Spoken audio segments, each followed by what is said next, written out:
Hey everyone, welcome back to Real Management Talk with LJ and Jocelyn. Now today we have something really good, I think, for you.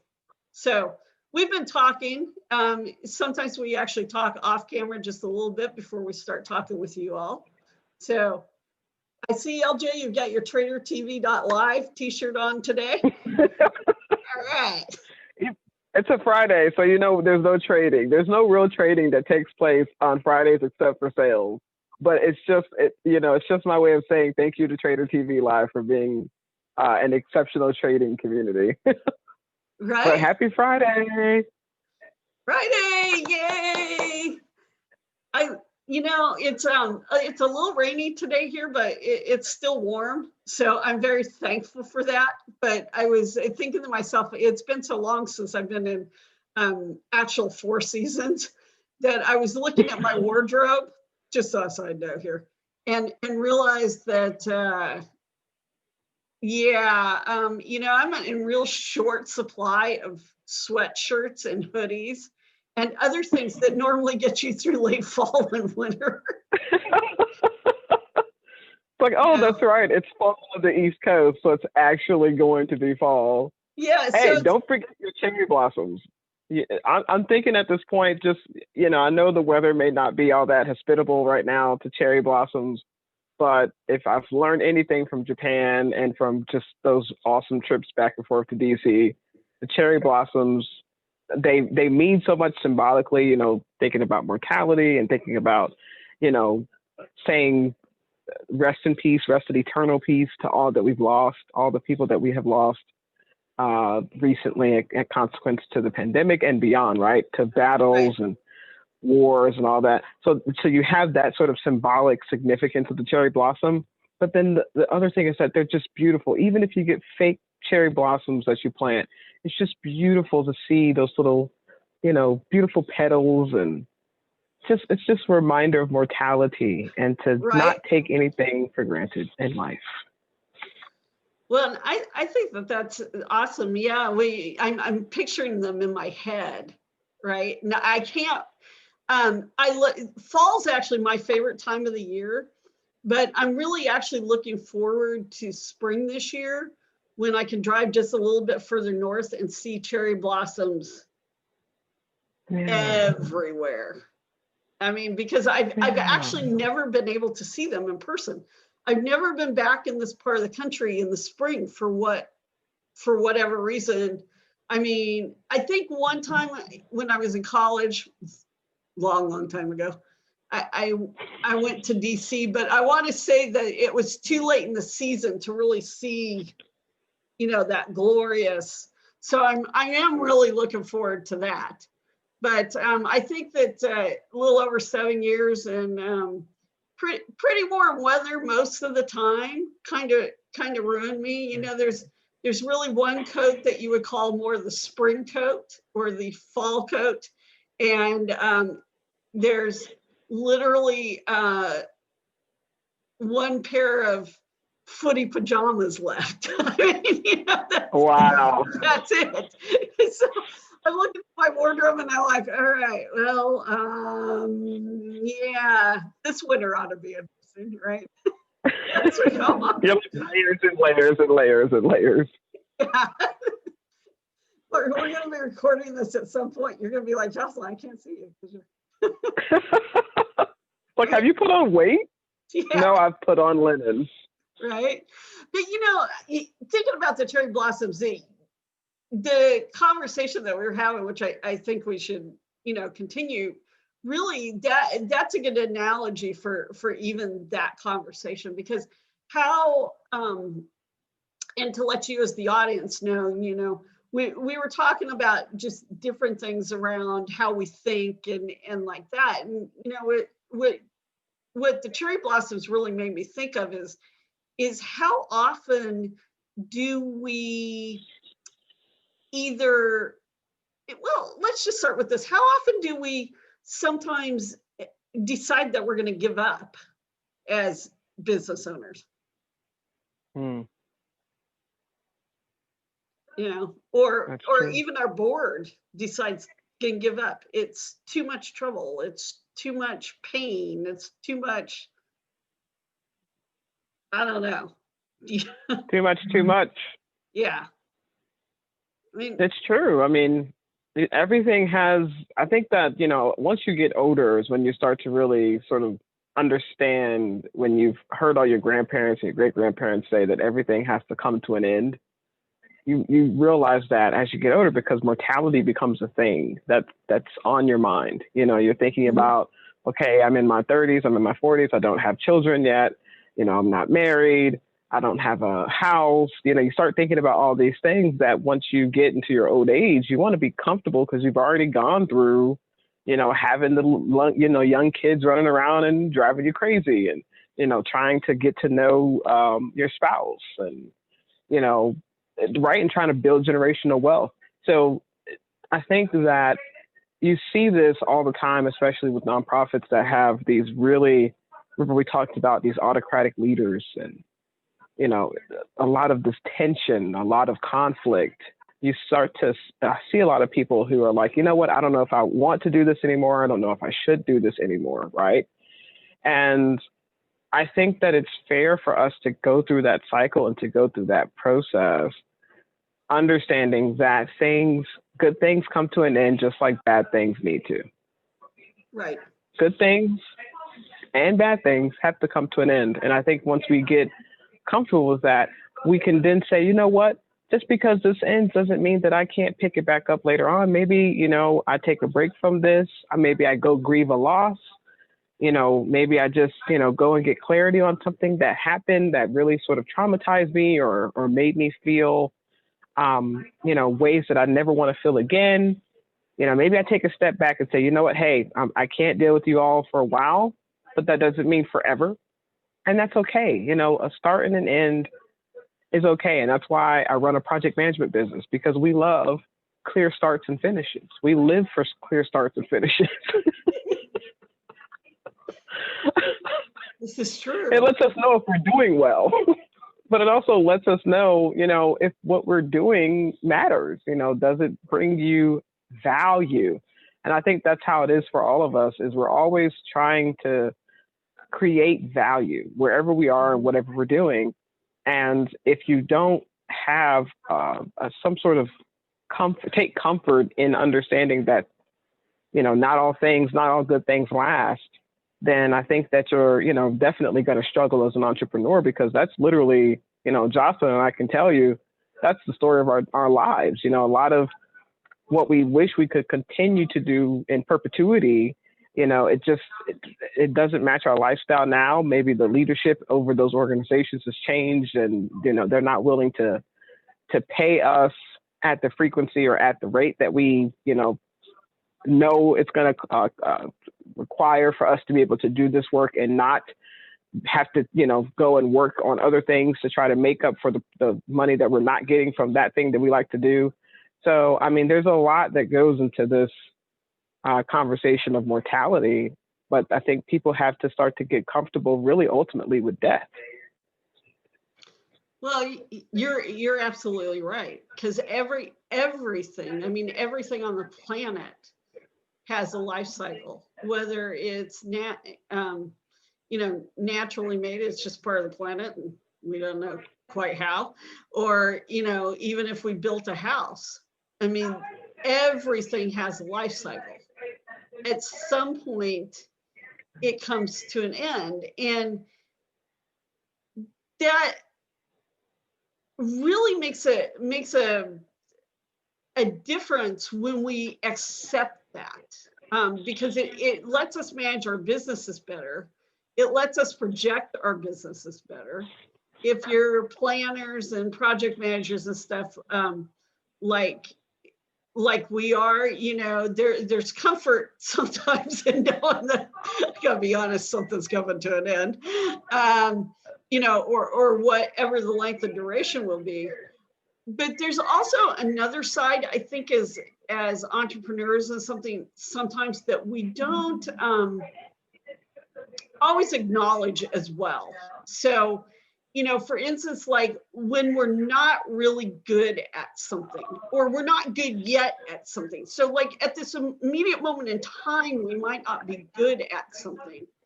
And we just throw our hands up and go, I'm not going to do that anymore, or that's good enough, or whatever. Instead of recognizing that most of the time, it's just because we need to learn and master that skill and be open to learning it, and recognize that whatever goes out now is not necessarily what goes out tomorrow, what goes out the next day, or how we do that. And we learn the lessons as we go along the way. And I think that that is so important, but yet I see so many people just going, I'm going to give up.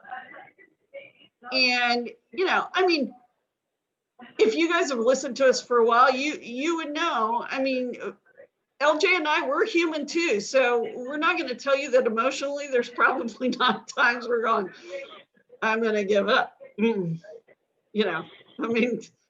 that's the truth, right? It is. The difference is that we don't give up. Why? Because we have trained our minds that even in those seconds where, or sometimes minutes, or sometimes hours, let's be real, we've learned we step away, we let ourselves deal with those emotions, and then we literally get right back in there. Why? Because it's worth it. The creation of what we do is worth it. So not just helping our clients create, but how we actually create, and we create our companies.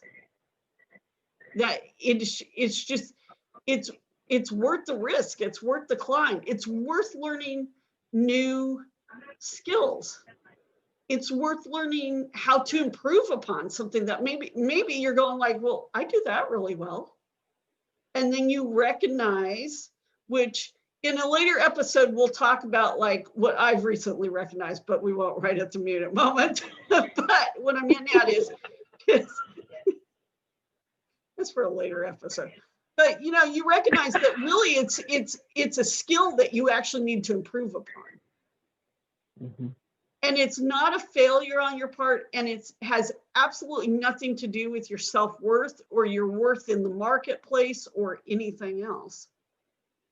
But it does have to do with the fact that nobody's perfect at everything. Nobody does 100% at everything. And just recognizing that and being okay with that. But this is where we also have to recognize that about the people who work with us too. Because I think that that's really important.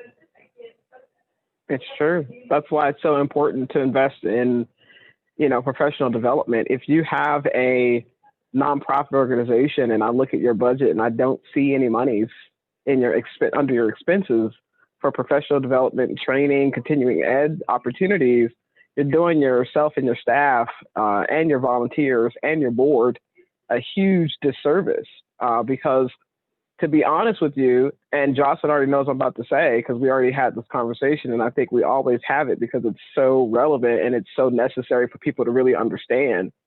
The reality is that if you're not a perpetual learner, you really won't be able to understand the value of other disciplines and the value of other emerging technologies and things of that sort. If you don't try your hand at something, or at least read a book about it, or watch a YouTube video about it, you're not going to be able to appreciate it. And I'm, look at, for example, trading for me, right? Mm-hmm. I've been dabbling in trading for a very long time, but I'm not a wealth manager. That's not, I didn't study finance in university.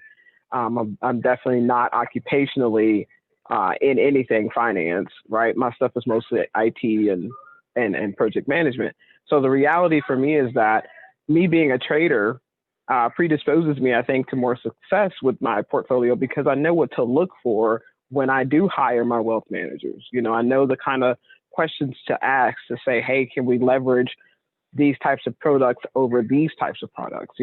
If I start to notice that there are shifts, you look at a lot of people who had massive portfolios, millions of dollars invested in the markets, just 2 or 3 years ago, a lot of their portfolio, their holdings were mostly in energy. How has energy been doing lately? Okay, right? So Right. so the people that had that, and these are mostly, their salaries that they've invested, portions of their salaries that they just, sort of invested. So this is their retirement, basically. How many of those people went back to their wealth manager and said, hey, I think that energy might be the not so going thing to do anymore. Let's look at communication technologies like Zoom. Let's look at services like Amazon. Let's look at Microsoft, technologies like Microsoft, Walmart. These types of companies have been doing exceptionally well during this pandemic because they're filling the gaps, right? They are providing services and products and results that all of us as consumers absolutely need to survive. So if that's the majority of the holdings, even if it's just an ETF, if that's the majority of the holdings in your portfolio, you're doing damn well right now.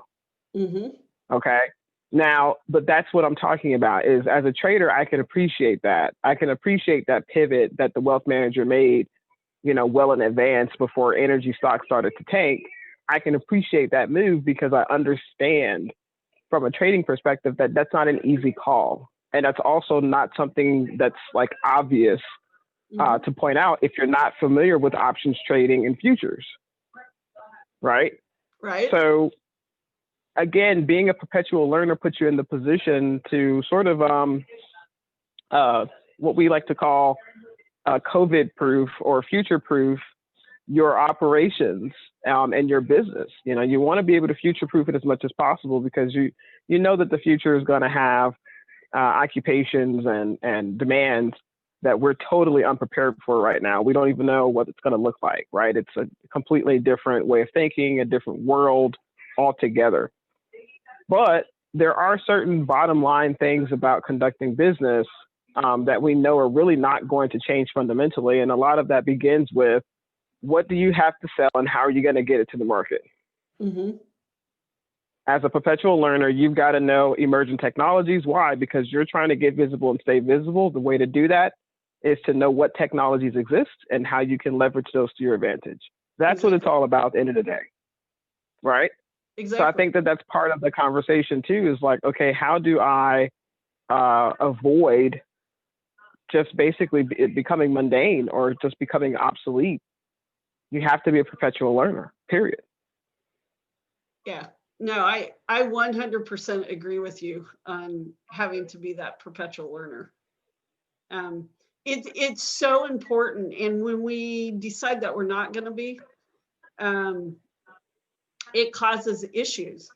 You watch companies fail, both for profits and nonprofits. You watch people go through a lot of pain that they could have avoided.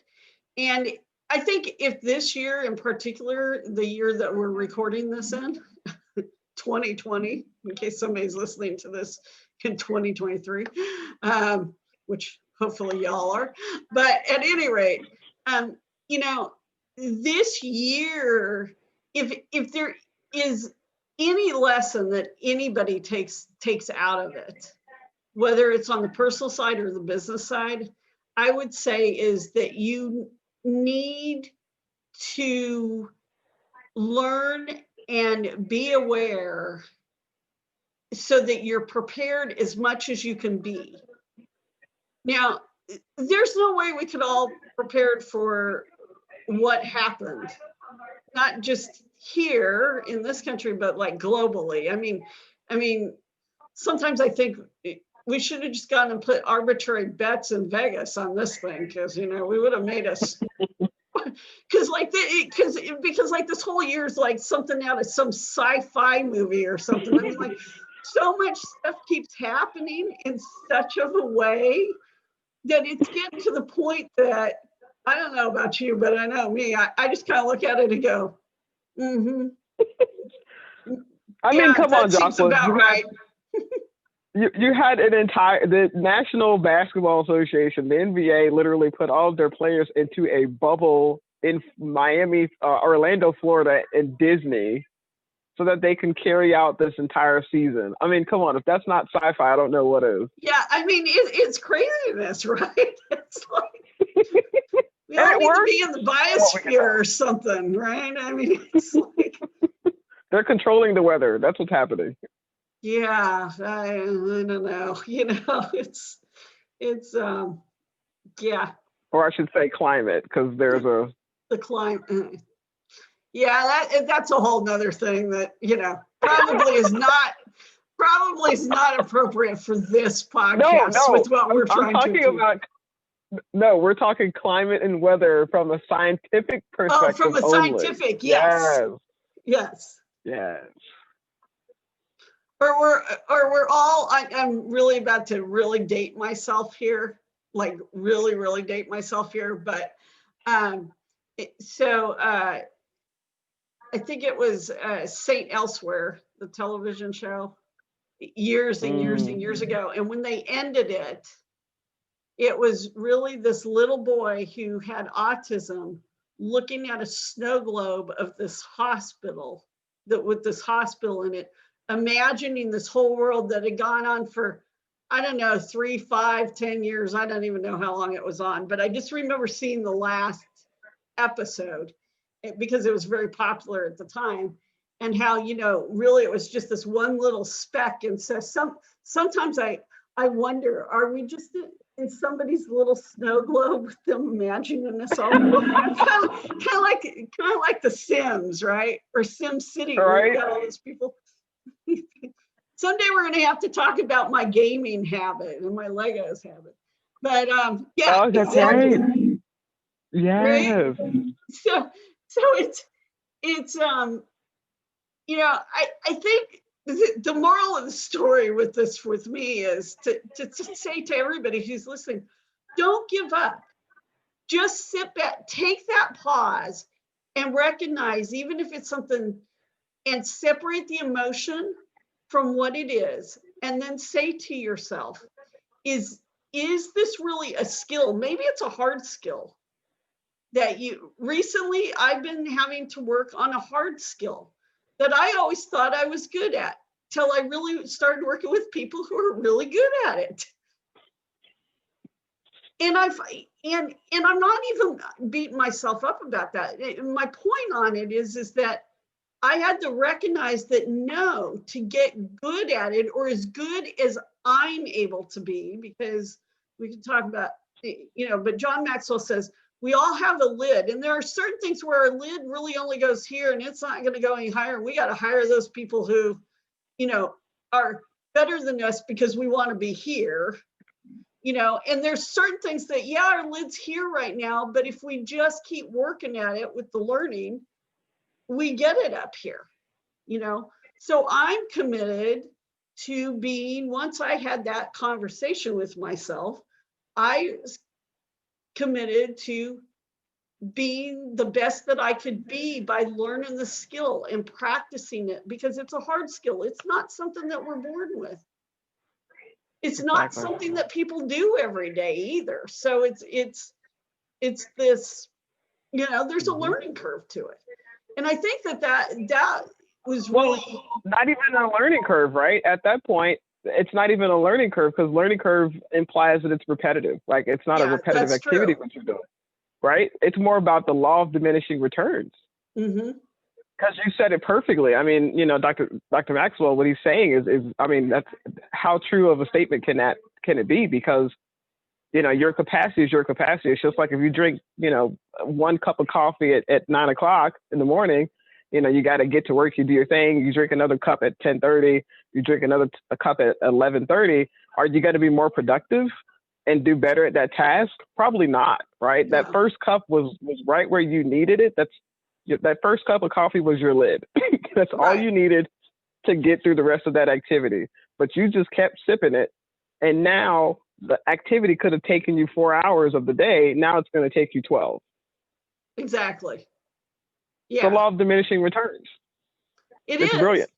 And we can increase our lids, but we still all only increase to what our actual capacity is for it. And it's no reflection on us as people, but it is the big law, especially as entrepreneurs, especially if you're on a board and you're running a company, especially it's recognizing that when you get to whatever that capacity is, you have to have other people who have a larger capacity in that area. If your goal is to get to higher than what your capacity actually takes you to. And there's nothing wrong with that because we're all wired so differently. I mean, you know, if you look at LJ and I, in some things that we do, we are definitely in the same industry. In some things that we do, we are not in the same industry. But even in all of that, that's where it ends. Because even if you take grant writing, we each have strengths in that and different parts of that and different ways that we do it. And we each have strengths in nonprofit development. And it doesn't mean that one of us is really any better than the other. It just means that we have different strengths. And therefore, those different strengths come into use with different clients and different folks and what we bring to the table. So we can both have this very same knowledge that we have collectively between us and bring a complete different perspective to the same problem. So that's the thing that we want everybody to understand. At least I want everybody to understand, which is stop beating yourself up. I guess that's really, really my moral here.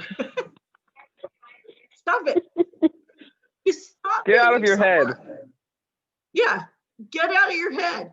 And honestly, that is the hardest thing for us to do, right? I mean, it just as humans is the hardest thing for us to do, right? But it's okay. True. I mean, I just, you know, I think that as things keep changing and evolving as they've been doing, I think that we're going to see a lot of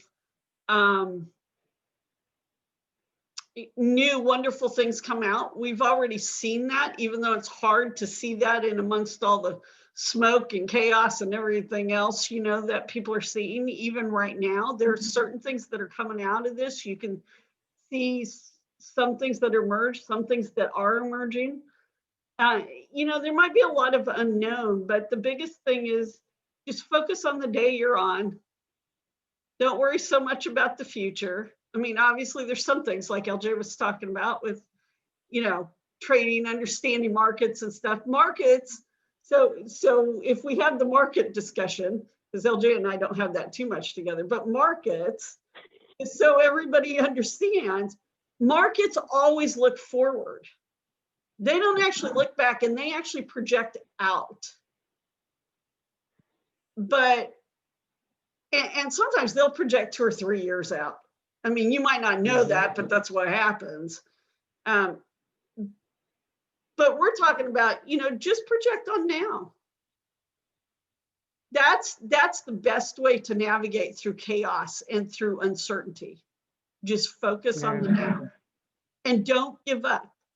And if you find that you're having to learn all kinds of new things right now, which most of us are, I'm going to say that, that's okay. And if you're finding that 1 or 2 of them are frustrating you and you're just going, I'm just not good at this because you've always told yourself you're not good at this, stop telling yourself that, you know. Think of, you know, my grandmother used to say, I'm going to whip you with a wet noodle, so to speak. You know, think of it from that aspect, which is it won't hurt you. It can't hurt you. You just work at it. And if it's really something that you don't enjoy and you have the means or, you know, ability, then get some help that can do that aspect. It's, you know, honestly, I think that it's such an important, especially as we're heading towards the last part of, this year, as man calls it, since we have to put parameters on things. Accountants like that, IRS people like that, right? But I think that, it's just important to keep that in mind as we keep going forward in this new world we're living in, because we're definitely living in a new world. This is uncharted territory, a lot of it. It is. Yep. Every time you turn around, there's something else that's unprecedented. So, but like Jocelyn said, the best that you can do right now is to take inventory of how you're doing right now. Figure out, what can you produce?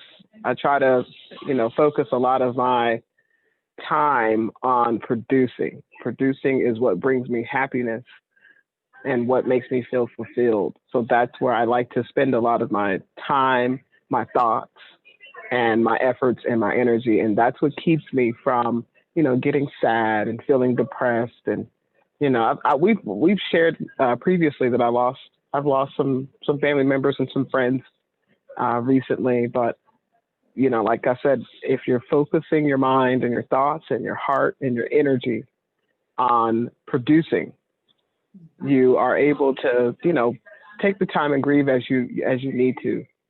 But you understand that in order to get out of a funk or stay out of a funk, you are producing. Right. Yeah. And that's beautifully said. I like that. It's a great way for us to end today, I think. It's probably just fall, me. Maybe I get a little melancholy in fall. I don't know. I always start rethinking, kind of look at things, start thinking about how things have gone for the past year. Maybe it's that and the fact that I lived on the federal calendar for so long. I don't really think of January as the beginning of the year. So there's calendar year. What is that? Yeah. The fiscal year has already come and gone, honey. Yeah. Right? It isn't October the beginning of the year? Yeah. See? It's so funny. I don't know why everybody thinks it's January. Maybe that's because it's cold, dark winter, and we just need to cheer ourselves up, right? So, exactly. I just always find myself reflecting in October and, trying to carry that out. But yeah, so, well, this has been a great conversation I think we've had today. I'm sure our listeners will hear us have more along these lines at different points. But excellent talk. I really appreciate it. Yeah, I appreciate it too. Excellent. All right, guys. Well, we're going to see you on our next episode. Thank you so much for giving us a listen. We really appreciate it. You can follow us on any of your favorite podcasting sites, so you can carry us with you and hear us. Watch us on our YouTube channel if you want to see what we look like under Real Management Talk. We do have a Facebook page, Real Management Talk, LinkedIn, and I think Twitter. Do we have Twitter? Instagram. Oh, Instagram. Yes. See, I don't know why I always forget Instagram. Anyways. The other Facebook product. Yeah, LJ keeps us straight on the social media side of things. So that's see, this is how we split things up, guys. We work to our strengths. So anyways, so it's been really great. We love talking with you. As always, give us your comments, your thoughts. Let us know how you're doing. You never know. We might take something that you bring up and run with it and have a discussion around it. All right. Well, we'll see you all on the next episode. Bye. See you next time. Bye.